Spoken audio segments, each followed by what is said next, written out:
नमस्कार दोस्तों, स्वागत है आपका ग्राइंडिंग सक्सेस चैनल पर।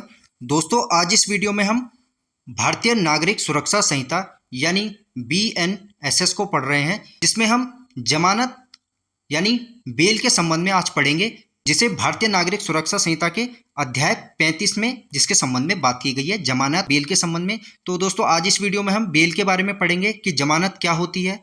ठीक है, इसमें सबसे पहले देखेंगे कि जमानत होती क्या है।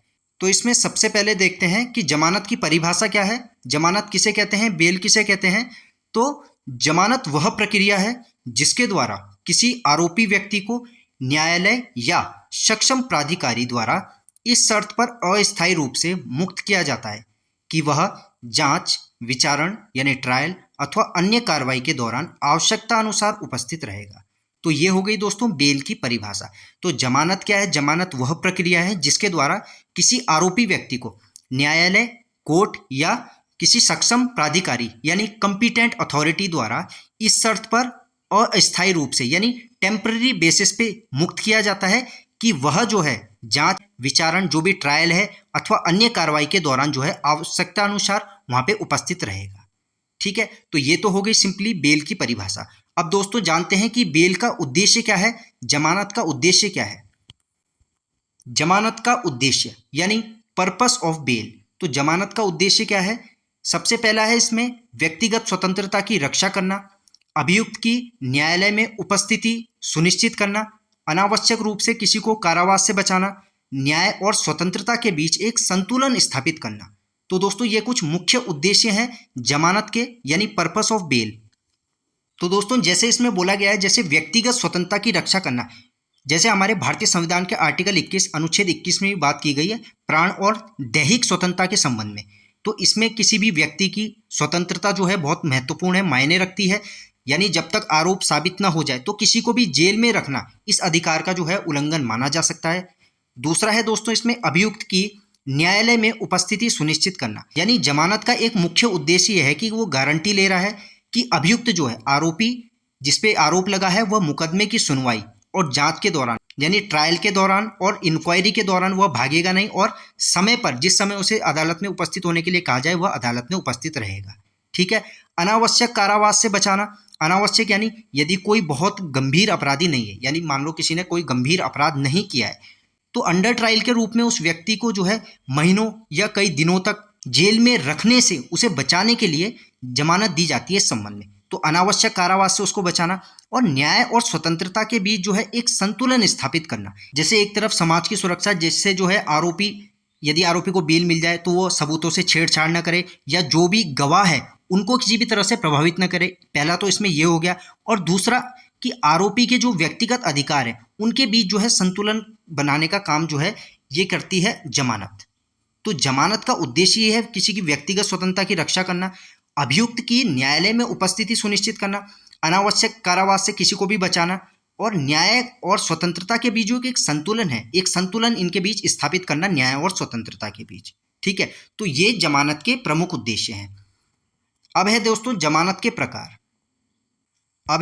जमानत के प्रकार यानी टाइप्स ऑफ बेल। तो जमानत के 4 प्रकार हैं। जैसे सबसे पहले नियमित जमानत जिसे बोलते हैं रेगुलर बेल, दूसरा अग्रिम जमानत एंटीसिपेटरी बेल, तीसरा है इसमें वैधानिक जमानत यानी डिफॉल्ट बेल, और चौथा है इसमें अंतरिम जमानत यानी इंटरिम बेल। तो ये 4 प्रकार के बेल हैं दोस्तों, 4 प्रकार की जमानत है। नियमित जमानत, अग्रिम जमानत, वैधानिक जमानत और अंतरिम जमानत। ठीक है, इनके संबंध में पढ़ते हैं दोस्तों। अब इसमें सबसे पहले है नियमित जमानत यानी रेगुलर बेल। तो रेगुलर बेल क्या है? जब किसी व्यक्ति को गिरफ्तार कर लिया गया हो और वह पुलिस या न्यायिक अभिरक्षा में हो, तब उसकी रिहाई के लिए जो जमानत दी जाती है उसे नियमित जमानत यानी रेगुलर बेल कहते हैं। तो किसी भी व्यक्ति को गिरफ्तार यदि कर लिया गया है और वह पुलिस या फिर न्यायिक यानी जुडिशियल कस्टडी में है, या तो पुलिस की कस्टडी में या जुडिशियल कस्टडी में है, तब उसकी रिहाई के लिए जो जमानत दी जाती है उसे ही दोस्तों नियमित जमानत यानी रेगुलर बेल कहते हैं। ठीक है, इसका एग्जाम्पल देखेंगे। इसका एग्जाम्पल है जैसे एक्स नाम का कोई व्यक्ति है, इस पर मारपीट का आरोप लगाया गया और पुलिस ने उसे गिरफ्तार कर लिया। अब गिरफ्तारी के बाद एक्स नाम के व्यक्ति को मजिस्ट्रेट के सामने पेश किया गया और उसे न्यायिक अभिरक्षा यानी जुडिशियल कस्टडी में भेज दिया गया। अब एक्स नाम के व्यक्ति के वकील ने न्यायालय में जो है जमानत आवेदन यानी बेल एप्लीकेशन प्रस्तुत किया। न्यायालय ने मामले के तथ्य, जो भी मामले से संबंधित फैक्ट्स हैं, उन्हें अपराध की प्रकृति यानी अपराध का क्या नेचर है, किस नेचर का अपराध है, तथा एक्स नाम के व्यक्ति के फरार होने की संभावना आदि पर विचार किया और उसे जो है कुछ शर्तों के साथ जो है जमानत दी थी। ठीक है, तो ये है दोस्तों रेगुलर बेल यानी नियमित जमानत। नियमित जमानत तो इसमें कुछ शर्तों के साथ दोस्तों, मतलब है जैसे यदि उसे बोला जाए कि इस तारीख को यानी ट्रायल के रूप में आपको यहाँ पे उपस्थित होना है उस अभियुक्त को इस संबंध में, और उसमें श्योरिटी भी होते हैं। ठीक है, तो ये चीज, ये जो शर्तें हैं, इस शर्तों के आधार पे जो है उसको जमानत दे दी गई। तो ये तो होगी दोस्तों नियमित जमानत, रेगुलर बेल। ठीक है, नेक्स्ट है इसमें, नेक्स्ट है अग्रिम जमानत यानी एंटीसिपेटरी बेल। अग्रिम जमानत क्या है? जब किसी व्यक्ति को यह आशंका हो कि उसे किसी गैर जमानती अपराध यानी नॉन बेलेबल ऑफेंस में गिरफ्तार किया जा सकता है, तो वह गिरफ्तारी से पहले जमानत के लिए आवेदन कर सकता है। इसे ही एंटीसिपेटरी बेल कहते हैं यानी अग्रिम जमानत।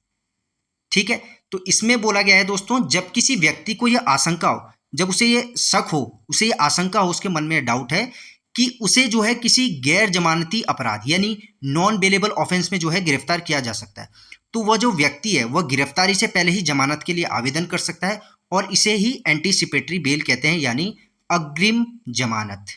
अग्रिम जमानत। ठीक है, तो ये तो हो गई दोस्तों इसकी परिभाषा। अब इसका एग्जाम्पल देखते हैं। इसमेमें एक पॉइंट यह है दोस्तों कि अग्रिम जमानत के संबंध में भारतीय नागरिक सुरक्षा संहिता यानी बीएनएसएस की धारा 482 में बताया गया। तो जो एंटीसिपेटरी बेल है, अग्रिम जमानत, इसे बीएनएसएस की धारा 482 482 में इसमें इसके संबंध में जो है बात की गई है। ठीक है, इसको भी दोस्तों ध्यान रखना है, बहुत इंपॉर्टेंट है एग्जाम के पॉइंट ऑफ व्यू से।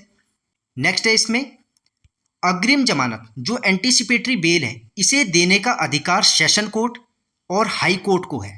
ठीक है, तो दोस्तों इस पॉइंट को भी आपने ध्यान रखना है। जो ये अग्रिम जमानत है, जो ये एंटीसिपेटरी बेल है, इसे देने का अधिकार किसके पास है? या तो सेशन कोर्ट, सेशन न्यायालय, और हाई कोर्ट या उच्च न्यायालय। ठीक है, तो एंटीसिपेटरी बेल या तो सेशन कोर्ट से ली जाएगी या हाई कोर्ट से ली जाएगी। अब है दोस्तों इसका एग्जाम्पल। इसका एग्जाम्पल है, जैसे मान लीजिए जेड एक सरकारी कर्मचारी है, उसके कार्यालय में किसी वित्तीय अनियमितता यानी फिनेंशियल इरेगुलरिटी की जांच जो है चल रही है।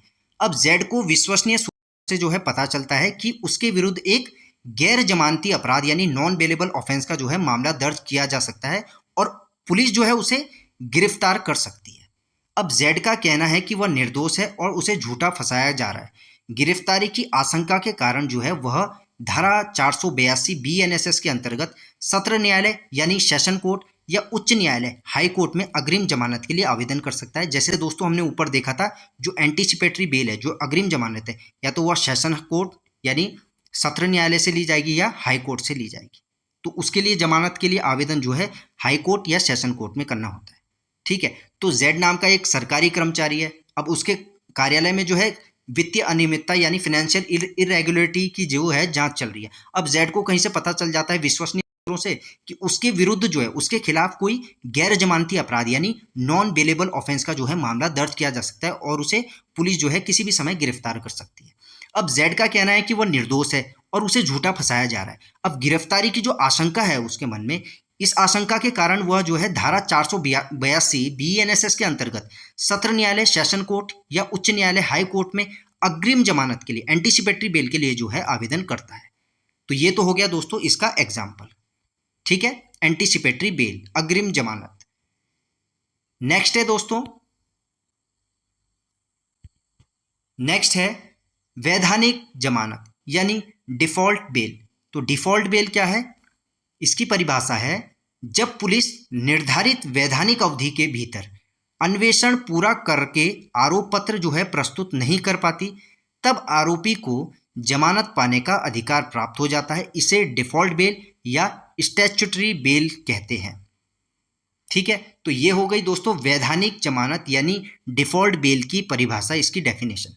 तो जब पुलिस जो है निर्धारित वैधानिक अवधि यानी जो भी समय निर्धारित किया है, जो भी विधि द्वारा समय निर्धारित है, उसके भीतर अन्वेषण यानी इन्वेस्टिगेशन पूरा करके आरोप पत्र जो चार्जशीट है यदि वो प्रस्तुत नहीं कर पाती, तब आरोपी को जो है जमानत पाने का अधिकार जो है प्राप्त हो जाता है। इसे ही डिफॉल्ट बेल या स्टैट्यूटरी बेल कहते हैं। ठीक है, इसका एग्जाम्पल समझते हैं दोस्तों, इसे एग्जाम्पल से समझते हैं। इसका एग्जाम्पल है, जैसे मान लीजिए आर नाम का कोई व्यक्ति है, इसको पुलिस ने गिरफ्तार कर लिया और जेल भेज दिया। अब कानून के अनुसार पुलिस को एक निश्चित समय या तो 60 दिन या 90 दिन के भीतर जो है जांच पूरी करके चार्जशीट दाखिल करनी थी, लेकिन पुलिस जो है उस समय सीमा के भीतर चार्जशीट जो है दाखिल नहीं कर पाई। तब आर नाम का ये व्यक्ति है, दोस्तों यहाँ पे आर आएगा, तब आर न्यायालय से कहता है, तब आर नाम का व्यक्ति न्यायालय से कहता है कि पुलिस ने निर्धारित समय में जांच पूरी नहीं की है, इसलिए मुझे कानून के अनुसार जमानत दी जाए। ऐसी स्थिति में आर को जो जमानत मिलेगी उसे ही दोस्तों डिफॉल्ट बेल यानी वैधानिक जमानत कहते हैं। ठीक है, तो ये है दोस्तों डिफॉल्ट बेल।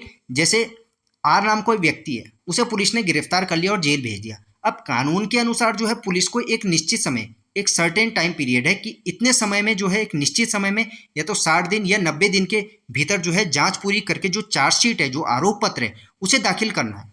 लेकिन पुलिस जो है उस समय सीमा के भीतर जो है चार्जशीट आरोप पत्र दाखिल नहीं कर पाई। तब जो ये आर नाम का व्यक्ति है न्यायालय से कहता है कि पुलिस ने निर्धारित समय में जो है जांच पूरी नहीं की, इसलिए मुझे कानून के अनुसार जमानत दी जाए। अब ऐसी स्थिति में जो आर नाम का व्यक्ति है उसको जमानत जो मिलेगी, इसे ही दोस्तों डिफॉल्ट बेल यानी वैधानिक जमानत कहते हैं। ठीक है, नेक्स्ट है अंतरिम जमानत। दोस्तों ये 4 होगा, यहाँ पे ये 5 हो गया। फोर्थ है दोस्तों इसमें अंतरिम जमानत यानी इंटरिम बेल। तो इंटरिम बेल की क्या परिभाषा है? जब न्यायालय जमानत आवेदन पर अंतिम निर्णय होने से पहले किसी व्यक्ति को अस्थायी रूप से जमानत प्रदान करता है तो उसे अंतरिम जमानत यानी इंटरिम बेल कहते हैं।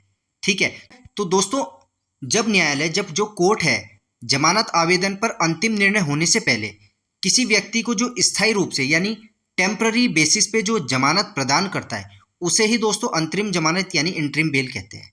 ठीक है, जैसे इसका एग्जाम्पल है, यदि किसी आरोपी की जमानत याचिका पर सुनवाई यानी हेयरिंग लंबित है, लेकिन उसकी तबीयत अचानक खराब हो जाती है और उसे तुरंत बेहतर इलाज की आवश्यकता होती है, तो अदालत जो है बीमारी के आधार पर उसे कुछ हफ्तों या महीनों के लिए अंतरिम जमानत दे सकती है। ठीक है, जैसे मानो दोस्तों कोई आरोपी है, वो जेल में है, अब उसने जमानत याचिका पर उसकी सुनवाई जो है लंबित है। अब जो यदि उसने जो है नियमित जमानत यानी रेगुलर बेल के लिए आवेदन किया, अब उस पर जो है सुनवाई जो है लंबित है, यदि इस बीच में उसकी तबीयत खराब हो गई, बहुत खराब हो जाती है, या उसे तुरंत बेहतर इलाज की आवश्यकता आती है, तो इस आधार पर, उसकी बीमारी को देखते हुए, उसकी बीमारी के आधार पर जो है उसे कुछ हफ्तों या महीनों के लिए इंटरिम बेल यानी अंतरिम जमानत वो न्यायालय जो है दे सकती है। ठीक है, ठीक है, तो दोस्तों ये था बेल यानी जमानत जिसे दोस्तों BNSS के अध्याय 35 में जिसके संबंध में बात की गई है। दोस्तों इसमें धारा 478 से लेके धारा 483 तक बेल से संबंधित धाराएं हैं। ये इनको दोस्तों हम नेक्स्ट वीडियोस में डिटेल में कवर करेंगे। ठीक है, इस वीडियो के PDF नोट्स दोस्तों आपको मेरे टेलीग्राम चैनल पर मिल जाएंगे, जिसका लिंक मैं इस वीडियो के डिस्क्रिप्शन बॉक्स और कमेंट बॉक्स में पिन कर दूंगा। आप वहां से जाके इस वीडियो के PDF नोट्स डाउनलोड कर सकते हो। ठीक है, तो मिलते हैं दोस्तों आपसे नेक्स्ट वीडियो में। धन्यवाद।